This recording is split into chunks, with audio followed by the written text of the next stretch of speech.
Welcome again to another episode of the BBCE podcast. I'm Phil Endris alongside Steve Hart, the owner of Baseball Card Exchange. And today we're talking about a topic that will appeal to many. We're talking about autographs. And so, Steve, thanks for joining us. Autographs are certainly a big industry. It's certainly something that people have really started to collect. So we're glad you're here, and we're going to talk about these autographs today. Okay, so today I guess I'm going to ask most of the questions. All right. You could give most of the answers. Sure. Since autographs isn't my expertise.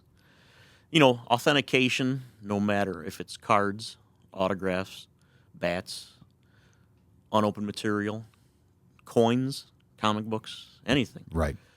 It's all our best opinions. Correct. You know, the best we can do. It's our best damn opinion, but it's all an opinion. Right. You know, of years and decades of studying and looking at things.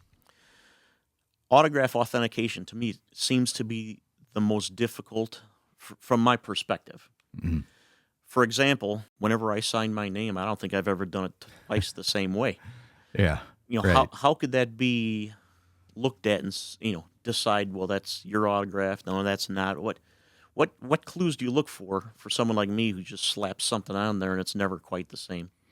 Yeah, sure. So I'll tackle that in a moment. I think what makes, first off, I'll go with this. What makes autographs and autograph authentication challenging is there is the ever-changing or evolution of what an autograph looks like for that particular person. Yep. Mm-hmm. Whereas we just talked about, on a side note here, when we weren't recording, we were talking about unopened for a moment.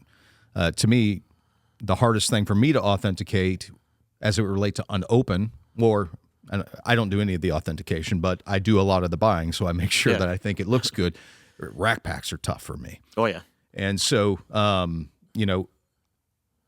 at the same time, that rack pack, the way it was produced, isn't going to change over the years. Correct. It was produced this year. Yep. And in this way. And some different subtleties.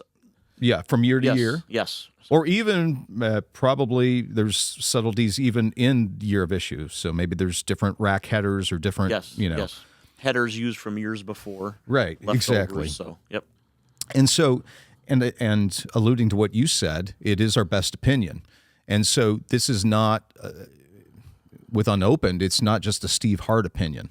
It's a Steve Hart opinion as well as all of the people that you have talked to and all of the information and data that you've collected over the years. Oh, yeah. I speak with all the advanced collectors. Correct. Even to this day, I'll, sometimes need a second opinion or something, and I'll show it to a couple guys, and just to be sure, a little bit more, Yes. Everybody else does it too. The card people, they share the information. Several people will look at it. And I will say, I think that is the most important thing, for an individual that authenticates anything really, is that there's a humility about them that says, I've got to continue to learn every single day. I've got to continue to study. I've got to continue to make myself better because, a lot of these criminals are doing crazy things. More information is always found out over time. Correct. Different situations and different things. So you're always learning. Yep. Trying to stay ahead. Right. So back to your question. How do I know if an autograph is authentic? Yeah, like I said, I could sign the back of 10 checks here, and they'll all be a little different. Yes. So, one, I think you have to have a pretty good memory, to remember if you got something in person from an individual, then you'll remember what that looked like, and then you'll be able to judge others. But when you really break it down, you have to keep looking at these autographs over and over and over and over again. I'll give you the example. Ryne Sandberg. Okay. If you look at Ryne Sandberg's autograph from 1980, 1981, this is his minor league years, 1982, it was an every letter autograph. And, there's a certain way that he did it. And it sort of started to evolve over those couple years. Then 83, it was changing a bit. 84, he won the MVP, and now he's a superstar. He won the MVP. He had the Sandberg game against Bruce Sutter, hitting those 2 home runs. He was a national star. More demand on his autograph It started to change big time then. 85, 86, 87 started to change big time, or it was definitely changed. Then you get to 88, 89, 90. Again, another evolution. In the 90s, Ryan Sandberg started to get paid for autograph signings. I'm sure there was some in the 80s, but he started, Right, yep. Became more of a thing to have autograph signers at shows. Yeah, Yep. and I was talking to Rhino when he came to our store. I picked him up from his house, and I started talking about his autograph. And I said, let me ask you a question. I said, I've collected your autographs. I have your autographs from your minor league days when it was every letter. I said, I noticed the autograph today is not similar at all to your autograph in 81, 82, 83. And his response kind of shocked me. He said, I'm giving the collectors what I think they want. This is a much prettier autograph. Okay. And more creative, I guess. artistic, I guess. Yeah, okay. But I kind of said, well, I like those old vintage autographs. So do I. Yep. Of yours. And he said, well, I don't want to quote him, but this is sort of what he said. Well, kind of looked like I was still in school, or still, Okay. I said, no, it looks good to me, every single letter. So how do you authenticate that? Well, you have to share information. You have to talk to people. Obviously, in 1980, I was 1, and so I wasn't getting these autographs myself. So you go back and you learn, sort of like you. You probably didn't buy any packs in the 50s yourself, or packs in the 60s. Yep. So you have to go back and you have to study it, and you have to learn information. You have to talk to people that collected them, and you have to talk to people that are older than yourself. And then you just have to keep looking at them over and over and over again. So I would say, I know this is a long answer, that you continually have to look at autographs, and it is a trial and error when you begin. You're going to buy a group that you think is okay, and then all of a sudden, oh, this one's bad, and this one's bad. And then you learn. You go, oh, okay, I now understand that. And then you have to keep up to date. So you have to say, okay, and alluding to what you said about if you run into Ryan Sandberg at the grocery store and you pull out a ball and he's walking as he signs it, it's going to look a lot different than he was sitting down at a show. So how can you say that's good? What do you look for? Right. So is there a rushed autograph? Yeah, I'll use theory? I'll use, yes, there is. I'll use another guy that I've worked with quite a bit, Larry Bird. Okay. Larry does quite a bit of signings nowadays, and he has a nice autograph. It's a nice, legible autograph in most cases. And that autograph has changed from his Indiana State days. And we'll try to put some examples of these autographs up on the screen for you. It was every letter. And, he made his R's like the I know they don't even teach cursive in school anymore, but like the cursive teacher would tell you to make those R's. Okay. All right. It was perfect. And he did that in his Indiana State days. He did that all the way through the mid 80s, even to 85 or 86. I've seen an autograph like that on an 86 Fleer card, but he didn't do it all the time. So if you saw him on the street in 1981 or 82 when he was playing for the Celtics, if you're an autograph chaser, you know what I'm talking about. He did not like signing autographs and being bugged. Okay. But reluctantly, maybe he would sign one for an individual. And in most cases, it was Bird. And that's all he would sign. Okay. And it was very rushed, Okay. but there was a distinct way that he made the B and he made the D. Okay. Now, people aren't in the know on that. They would think this is a forgery because it doesn't look anything like his cursive style Bird. Right. Okay. And it doesn't look anything like his Bird signing today. But there's a very distinct way that he signed in person for an autograph chaser in the 80s and early 90s. So again, it's a body of information. You're sharing information with autograph collectors, and then that's what becomes fact. So I bought enough in-person autographs from the 80s and 90s, and the very few Birds that have been in that collection, I would say 95% of them. I would almost say 100, but maybe there was one that he actually gave Bird, or he gave L Bird. Okay. He sometimes do L. Bird. Okay. I can't think of any full names that I really had, but they were all very, very consistent. They're ugly, but they're very consistent. Are there certain athletes for any reason would always sign on the back of the card? What reason would that be? Off the top of my head, Maybe because they knew the value that and they didn't want people to resell them, or off the top of my head, I can't really think of anyone that would sign knowingly on the back of the card. I can think of certain cards where people would actually sign on the back quite often.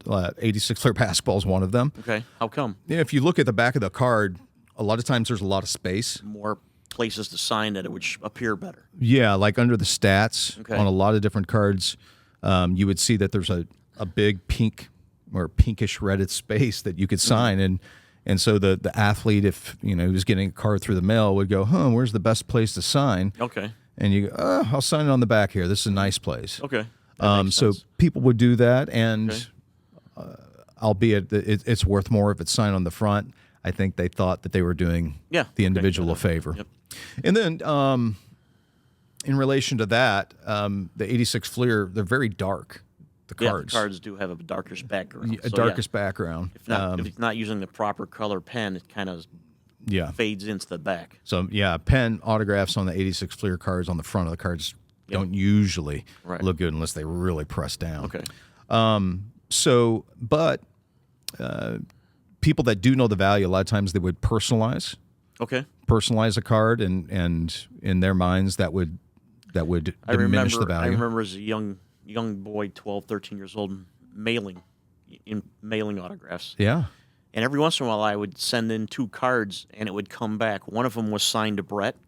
The other one was signed Saberhagen. Is that something you've heard of before? Or he would. So Brett Saberhagen signed only one Brett. One card Brett, the second one Saberhagen.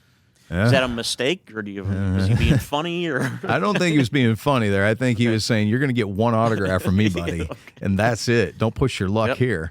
Yeah, so that wasn't uncommon. Athletes, if they felt like maybe you sent them too many cards, or maybe they had just started, show signings. So we're talking about Brett Saberhagen. He actually had a ghost signer. So there is, some 1980s. He was probably one of the most popular pitchers in 85 and 86. Every other year.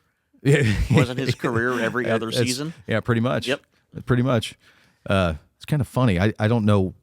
I've got a couple former Major League friends, but on my Facebook every day, it's funny you mentioned Brett Saberhagen. It says, you might know Brett Saberhagen. It's a recommendation. I'm like, no, I don't. Anyway, Brett actually had a ghost signer, and I have several signed baseballs and signed cards that there's the trial in his hand. Trial by error I'm like, okay, these must be good because it comes from a good collection, and I learned that he had some type of ghost signer. So it's not uncommon for athletes to personalize. It's not uncommon for athletes to sign in the dark spot, as we call it. Okay. So say you gave a baseball player a photo to sign. Okay. And he is looking for the best place to sign. At a public signing, that's what he would do, or you would tell him where to sign. If they really want to, stick it to you, they look at the darkest spot on the photo, and sign it on that photo, or they'll sign vertically instead of horizontally, Okay. Yep. or they'll sign upside down. Okay. I've seen a lot of. I have a Jordan jersey. Yeah. Signed upside down on the jersey, and I thought that was rather odd. Yeah, that would probably be. Because I know I bought that jersey. Yeah. It wouldn't be because Jordan was Maybe trying it was to handed to him that way. handed to him the wrong way. Yep. Okay. So as an autograph collector, autograph chaser, you always have to be thinking, and you often just have to say, let me make this as easy for the individual. Right. And so Jordan he's just going to be in a hurry, right? Okay. So you've got to hand it to him the right way. You got to have the pen cap off the pen, or the marker cap off and you got to hand it to him. And if you're smart, you're telling him where to sign. You're covering up a spot you don't want to sign, and just saying sign right there. So there's a lot of different aspects. But going back to the evolution of an autograph, it happens. It happens. Your autograph, I've seen your autograph a ton because you give me checks. Yep. while it is different, I get it. Is it the flow? Is it the? It's the flow. Is you it know, okay? you can tell a lot about autographs just by the flow. Okay. Now, where that sort of trips you up a bit is, say, when an athlete gets older. Then, Okay. then the Yep. flow I understand. starts down, and then there it goes. It's an evolution of an autograph. I can think of one off the top of my head right now, a football player, and I'm sure if you've collected autographs, you've seen it. Red Grange. Red Grange had a beautiful flowing every letter signature during his playing days. I think up until the 70s, probably mid 80s, but mid 80s on, he started really his flow Shaky? Yeah, Okay. it was a very shaky autograph, and that was just due to age. So a lot of times when I look at an autograph, the first thing that I'll look at is flow, and if I like the flow, even if it's an autograph that I'm unfamiliar with, then I go, oh, okay, I think this has a chance. And maybe sometimes I don't have the autograph memorized. Nowadays I've got most of them memorized, but if I don't see a lot of their autographs, I'll immediately look at the flow and say I can't, double check other examples that I have, exemplars. I'll more than likely take the chance if the flow is good. That to me is the paramount point. But it's interesting because I like signed in person cards, and a lot of times the athlete will sign, say, the 1972 card in the same spot just about every time, and they've gotten a habit to it. Yep. of signing that card at the same spot. Okay. I've talked to a lot of athletes when I'm doing signings, and they're like, I've got how many cards of these that I've seen in my life? This is where I always sign them. Okay. And so that a lot of cases that is the case. Now, again, if they're rushing, if it's in person, they're walking while they're doing it. Sometimes they just slop through it. Okay. Other guys like you mentioned Brett and Saberhagen. I don't know if Don Sutton did this on purpose, but he would almost always sign on his face. Really? So, for example, if I see a Don Sutton 1982 card at a show, and it's, his card's only 10, 15, 20 bucks. But if I see it where it's not on his face, I'll probably buy it and just put it away for me because he almost always signed it on his face. Okay. Another example that I'll give you is my favorite player growing up was Mike Schmidt. Okay. And he was tough in person. I've never met him, believe it or not, but he was tough in person, according to a lot of the grapher friends that I've dealt with. And, a lot of times during the 80s, he'd only sign Schmidt. Oh, okay. And only signed Schmidt on something. It was ugly. Looked like scribble. Other times he'd signed a little better, probably 70s. But that's one whose autograph has changed. And now, if you get him at a show today, it's very short and compact. Okay. Whereas in the 80s and 90s at a show, it was a nice long every letter. And then I forget what auction house has this right now, but there's a 1974 All-Star program signed by 20, 30 people. And immediately I started looking for Mike Schmidt. Well, it's a beautiful signature, every letter, and I'd seen that a few times. So yeah, flow is number one for me. Okay. Yeah. With my limited knowledge of autographs and what's real and what's fake, the instance I had one time, I was going through balancing checkbooks and stuff, and I noticed a check in there that I wrote, and something was wrong because the person actually called me and said I never got paid.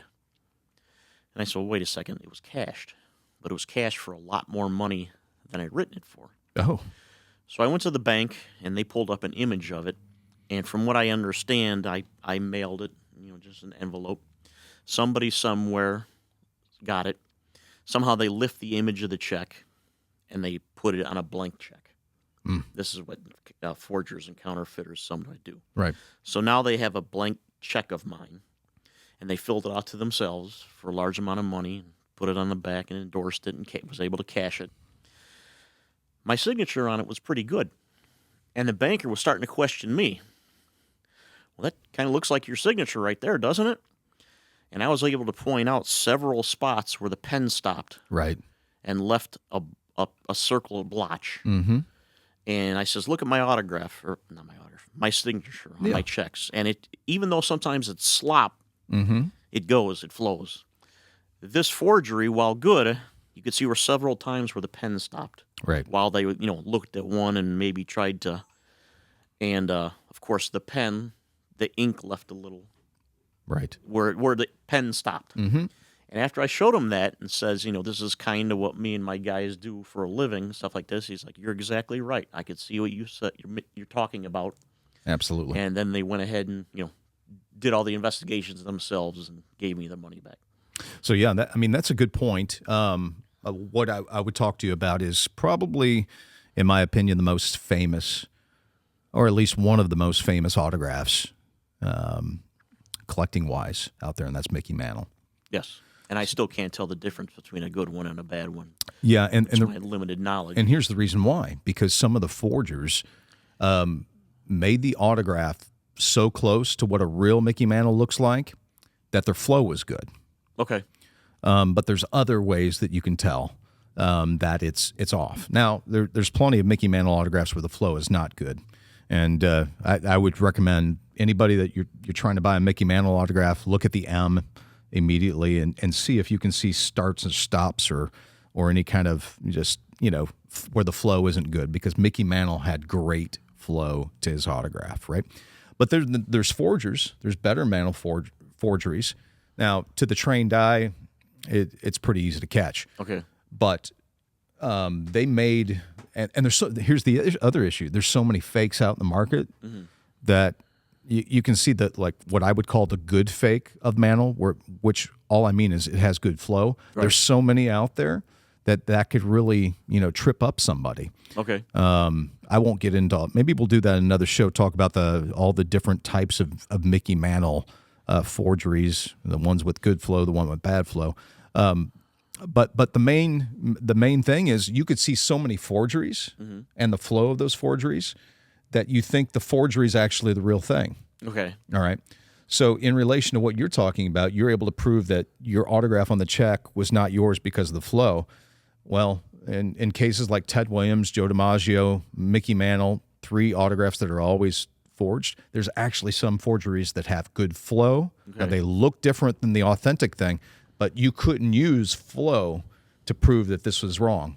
You would have to use other idea. Well, reasons. The J isn't the way it's supposed to be, or the M is. How about the crossing of the T on Mantle? Yeah. I mean, there's several different points on Mantle, because Mantle was very consistent. Right. I mean, he was very consistent for a very long time, and so was Joe DiMaggio. You really have to get back into the 50s, early 60s to see a difference in so Mantle's off the autograph. cuff, right off the top of your head. Yep. Maybe later you'll think about it and change it. Okay. Top 5 forged autographs. You can't think. Just go. Jordan, Mantle. Jordan, Mantle would be 2. Babe Ruth, 3. Jordan, Mantle, Babe Ruth. I'd go Joe DiMaggio, Ted Williams. Okay. That'd be my 5. Okay. Yeah. Yeah. Jordan number 1, obviously, because I'd probably go. And I'd probably go Mantle number 1. really. Yeah, Okay. I think there's so many fake Mantles, and then 1A or 1B would be Jordan, I guess. Okay. You could say. Jordan a tough signature to authenticate, or Oh, that's a good question, right? So Jordan had a beautiful every letter autograph when he was with North Carolina. okay, yes, I've seen some of those. Yep. Yeah, and Jordan would pull that out even in his playing days. Up until I don't know. Now, you autograph gurus, don't put a lot of hate comments here. I think probably 86, 87, he'd still every once in a while give you almost a full name. I have seen definitely on like 84, 85 star cards. I've seen full names, and more so the 5x7s Okay. than the regular size. regular size. And that's a good point too. So Jordan would bust out that every letter autograph on bigger items. He had the room. Yeah, but I can think of a Gatorade smaller card where there's an every letter. I can think of, some of those star cards. So that's 84, 85. I can think of a Jordan 86 Fleer that I thought was just about every letter. Pretty close. Okay. I actually owned it. And then then his autograph started to change a bit, and it would get a little smaller. And he had a couple different versions, that he would pull out late 80s, early 90s. One, to me, there's like a hybrid, vintage, newer autograph that he would do in like 90 and 91, where he'd make a weird M and sort of a J like he did in 1983 or 84. That's a cool one. But then when he got signed for Upper Deck, he really started to, in my opinion, lengthen Michael and lengthen Jordan. And a lot more lines, or a lot more, space between letters. Is one way to tell a Jordan real from a counterfeit is the way it's slanted? Because I know Mike slanted it. Yeah, pretty much the same. Yeah, slant's a big deal. To me, the J's a big deal and the M's a big deal. You know, so I'm looking at the M and I'm looking at the J. Especially with like the new Upper Deck, new 90s and even up to now Upper Deck. There's not a lot in the middle. It's the M and the J that's going to tell you the most. Spacing and slant and angle, and then a lot of times I tell autographs. Michael, I use this quite a bit. Where does the last name start in relation to the first name? Is it above? Is it below? Is it directly in line? Not many people sign directly in line. Right. Okay. And then when you go to trading cards, I can think of guys like Robin Yount. I can go back to Don Sutton. Don Sutton is Don, and then below it is Sutton on 90% of the cards. You'll be very hard pressed because he signed bigger, and then he couldn't fit Don Sutton in a straight line. So when you do see a card with Don Sutton in a straight line that's authentic, somebody probably had to tell him, "Look, I want you to sign it like this." So back to MJ.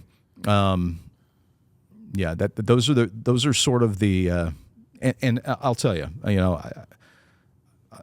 I study Michael Jordan autographs all the time, and I'm probably 90% accurate.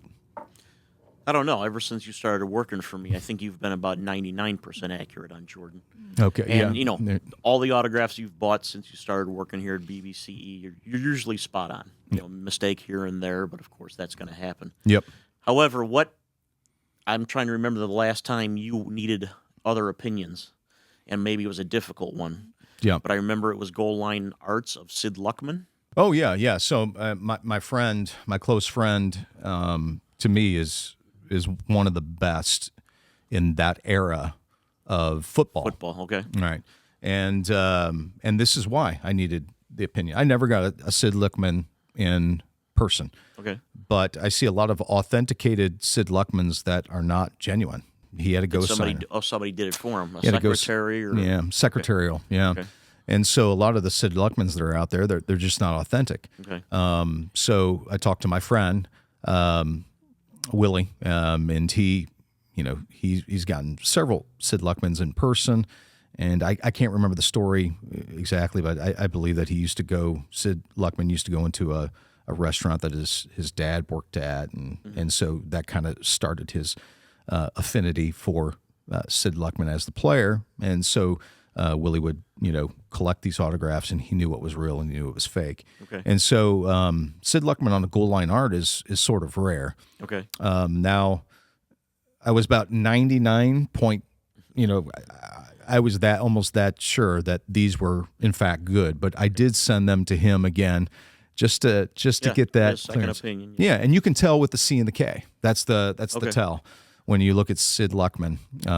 Any other athlete you could think of off the top of your head that when you see him, you're like, I want second opinions on this player? I mean, anything Babe Ruth, if I was going to buy it, I'd want a second opinion. Again, I wouldn't be as high as 99% sure. I'd be as high as 80, 85. But that's not... So the forgeries are that good? No, they're not that good. But it's like you in your authentication. You can look at a rack pack and know pretty quick if that rack pack is good. I can look at that same rack pack, and I haven't been stumped too many times. And I can look at it for 10 minutes and go, I think this is okay. But you still send me pictures. still send you pictures because, well, yeah, exactly. The point is, you've looked at more. Okay. Right? And there's nobody that has looked at even close to as many rack packs or cello packs as you. Right. Okay. And so with Babe Ruth, I know it's good, but I don't access that information as often as I access the information to even a Sid Luckman or a Michael Jordan. So I just I need to be confident again, and I need to make sure that everything that I remember is correct. How about one that to me looks like absolute slop? Roberto Clemente. I mean, obviously, it takes time for him to sign it, and it's not slop. Yeah. But to me, the way he did it, it's, I would say, a mess. It's just what makes what makes Roberto Clemente challenging is that he had a secretarial autograph, and so it was very good. No, I mean now it's not. But when I first really got into autographs, and for all the autograph collectors, you'll know what I'm talking about. It was either I think it's a 5x7 team issue, kind of black and white photo. Mid 60s something. Yeah, I would think, or maybe it was 1970. Okay, but he's wearing a Pirates hat. Okay, I think a jersey, but you don't see much of the jersey, and his head is tilted this direction. Okay.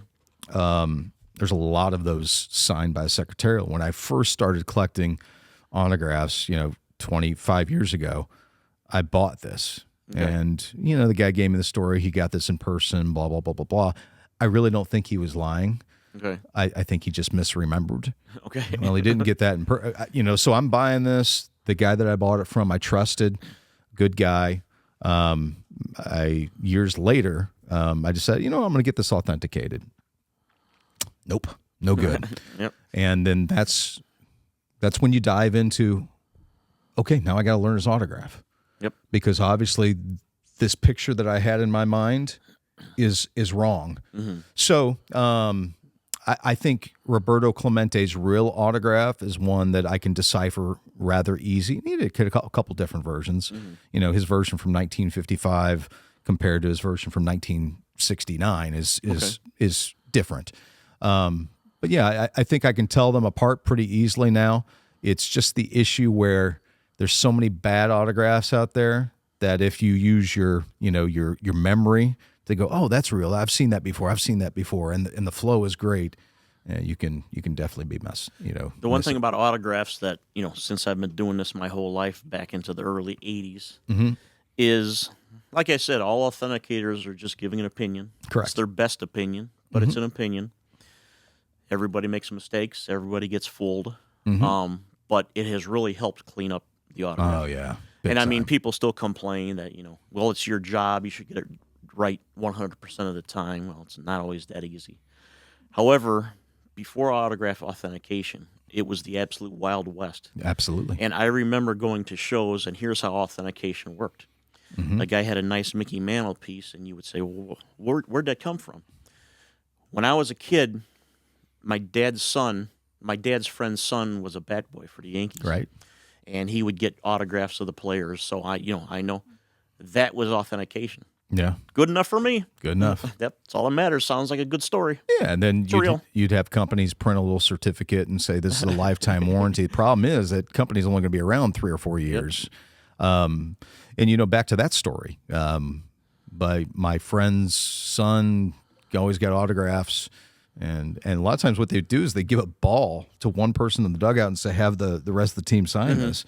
Well, Mickey Mantle was out stretching in left field, or Bob Gibson was warming up in the bullpen because he pitched that day. So they're like, oh, who are we missing on here? Bob Gibson. They wanted to do the kid a favor. Like, oh, Bob Gibson. Just sign Bob's name. Yep. Well, so it wasn't malicious. It was a non-malicious, what we call clubhouse signature at that time. And there's a lot of those. The bummer, the part that really is hard for me to sort of break the news is when someone brings out this heirloom from your their family and go, look at this, my dad got this signed, and they'll give that story. He gave it to this and the ball boy, or Oh yeah. Except the Mickey Mantle's 100% Clubhouse or the Casey Stengels. How many 100% Michael Jordan autographs here in the city of Chicago came from a charity auction Yeah, that are absolute garbage? that was malicious. Now, back then in the 80s, Not from the too, charity standpoint. before authenticators, that was really good provenance, is if somebody came to you and said, I bought this from a charity auction. And we used to think, well, who would mess around? Who would be low enough to put a fake item in a charity auction? They must have got it from Bulls or from Jordan. But there was, before authentication, provenance was how you authenticated something. Right. And we all know what provenance is. Usually a lie, usually hearsay. So I've told you this story. Well, I told you this story recently. I won't give too many details, but there's someone that I know that had always said, "Hey, I want you to come in my house and take a look." And they won't find this podcast. I want you to come take a look at all of my collection.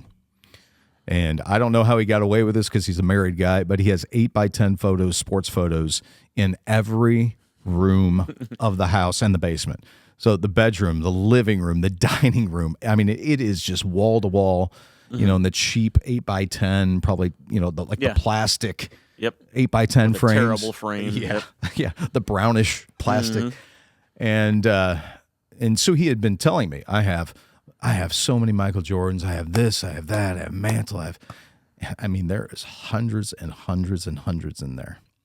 Not one real autograph in that house. In a situation like that, is it possible that he was buying from one person who was just feeding him whatever he wanted? More than likely. And, I mean, if you bought from tons of different people, there would be some in there that would be okay. Right. But the fact that every single one was bad makes me believe that he was buying from one source. Correct. Who was getting over on it.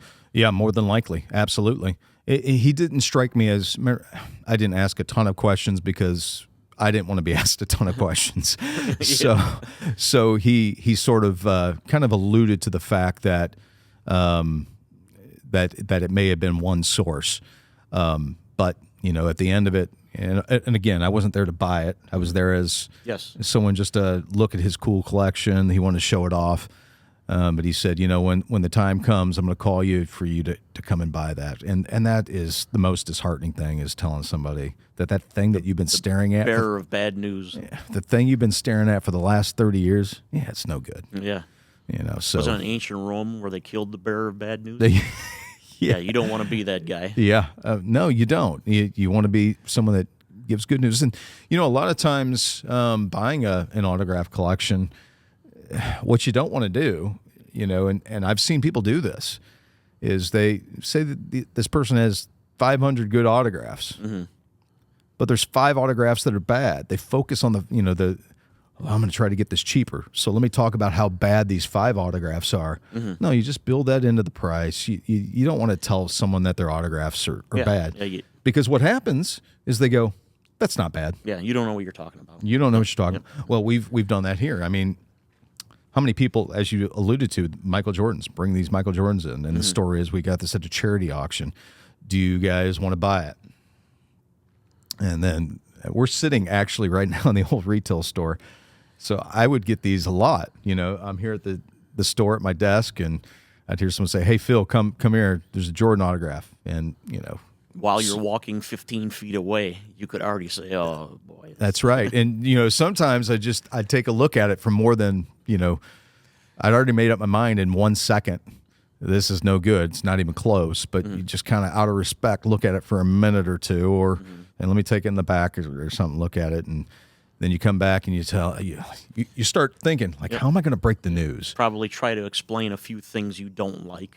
Right. Well, what's wrong here? Because you don't want word, like, for instance, you don't want to just say, we're not interested. Yes. Because then that word gets out that they're not interested in autographs. No, we are interested in autographs. Yep, we want to buy all of your autographs. Yep. So then you have to think of a tactful way, a compassionate way, an empathetic way to break the news that I just Or they don't go to think. sell to another place, and they'll say, well, they said it was good. They just didn't want to buy it. Yeah. And now it comes down on us that Right. we don't know what we're doing either. So, you get a mixed bag of emotions and responses. Some people are like, you know what, we won this at a charity auction. Kind of figures that, somebody, whoever donated it, no problem. Or then you get the other emotion where it's, They're angry. You don't know what you're talking about. Right. Yep. And then I'm just the guy from the store. They don't know my background, that I study autographs every single day of my life. I'll spend probably 30 minutes to an hour studying autographs. They don't understand that. The same thing happens with me with the unopened collection. Yeah, right. Sometimes people would build a run of 52 to 1980 nickel packs. Okay. And they would bring it in, and every pack is bad. And I could tell that every pack was done by the same work from the same person. And, it's because somebody they befriended built this run for them over time, who either was making them or knew they were bad. But then when you have some people come in where a majority of it is good, with a few bad ones in there, they'll say, I bought a lot of these from Mark Murphy back in the 80s and 90s. And, Mark was very good back then. Right. Or bring up a few other people that, had pretty good confidence.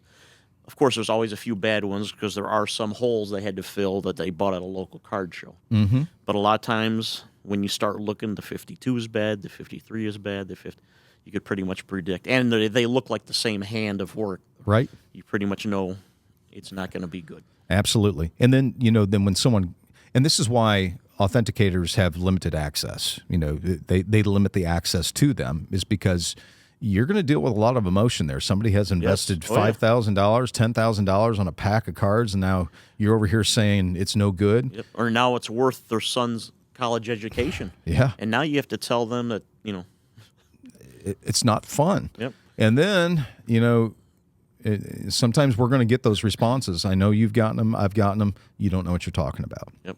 Here's a good one I'd like to bring up. Maybe we should do another whole podcast on this. Right.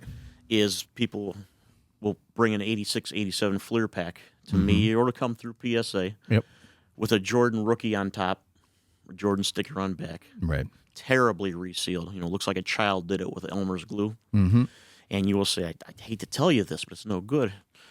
Oh, there's no way. Why would somebody reseal a pack with a Jordan rookie on top? Well, here's the situation. If that pack is good, it's $20,000. However, you could buy a counterfeit Jordan for $10, or a PSA 5 for $3,000, a wrapper, 12 cards, and now you've made something worth $20,000. Right. So it isn't so much that it's resealed originally that had a Jordan on the front, but it's probably homemade. And there's a lot of profit in it for somebody who makes a homemade pack. A lot of times people tell me, well, nobody would reseal this pack because so-and-so is showing. That's part of the ruse. Yes. Part of the ruse is getting you to believe it's good, because why would somebody put that card showing on top? That's to gain your confidence. Correct. So, and we should do another episode, and maybe the title of that would be Inconclusive. Yes. Inconclusive is a word that we need in the industry. Oh, yes. Yep. We need to have that. Yep.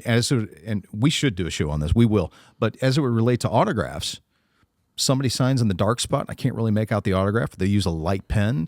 Maybe it's right. It looks right on the part, but I can't. Or these newer guys that are signing. Yeah. I mean, they're like check marks. Yep. You're going to have to give inconclusive sometimes, because anybody could do that. I could give you an example with unopened material. Yeah. Say somebody sends me a 77 football wax box, 36 packs, and it wasn't the best day for tops. Yeah, the right. roller mark isn't as precise as it should be. A corner fold is off on one of the corners, but all 36 are that way. Exactly. That's a little easier to authenticate. Right. When one pack comes through like that, now you're like, this is off a little bit. Yes. It doesn't look normal. Yep. But I can't say it's 100% bad. Correct. So we're going to call it inconclusive. In which case, some people will say, well, it's either good or bad. What is it? No. Yeah. There is inconclusive. Yeah. I'm on the sides of both fence, and that's how I want to tell you. Correct. So.